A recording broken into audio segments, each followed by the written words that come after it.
سارے حضور کے لیے دعائیں مانگیں اور حضور دعا مانگے اے اللہ عمر کو مسلمان کر دے.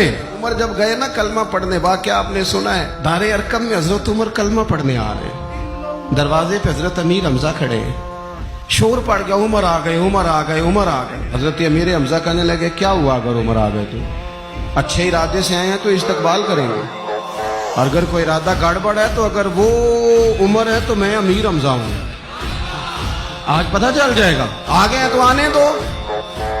پیچھے حضور تشریف فرمائے، کریم بول پڑے، فرمایا حمزہ ذرا جلدی نہ کر، جلدی نہ کر. کیوں بھلا؟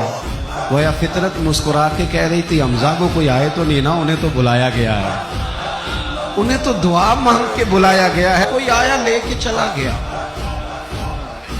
کوئی عمر بھر بھی نہ پا سکا. میرے مولا تجھ سے گلہ نہیں، یہ تو اپنا اپنا نصیب ہے. یہ کچھ لوگ نا پسند نہیں آ جاتے. تو کسی نے کہا تھا عشق اجرت طلب نہ تھا ورنہ ہم تیرے در پہ نوکری کرتے. کچھ تو تڑپتے ہیں نا، تو کچھ کو کہا جاتا ہے یار تو آ جا نا.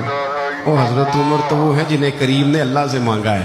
حضور فرمانے لگے لوگوں سنو، میں نے رات خواب دیکھی ہے، خواب میں نے دودھ پیا ہے.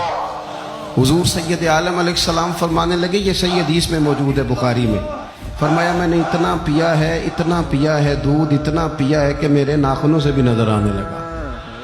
حضور فرمانے لگے دودھ پھر بھی بچ گیا. حضور فرماتے ہیں پتہ میں نے وہ دودھ خواب میں کسے دیا ہے؟ یا رسول اللہ فرمائے عمر خطاب کو دیا ہے.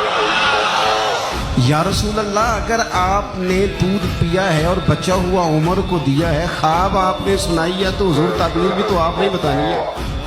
تو یا رسول اللہ اس کی تعبیر کیا ہے؟ حضور فرمانے لگے اس کی تعبیر علم ہے، کہ عمر فاروق کو جس طرح اللہ نے مجھے علوم دیے عمر کو بھی علم دیا.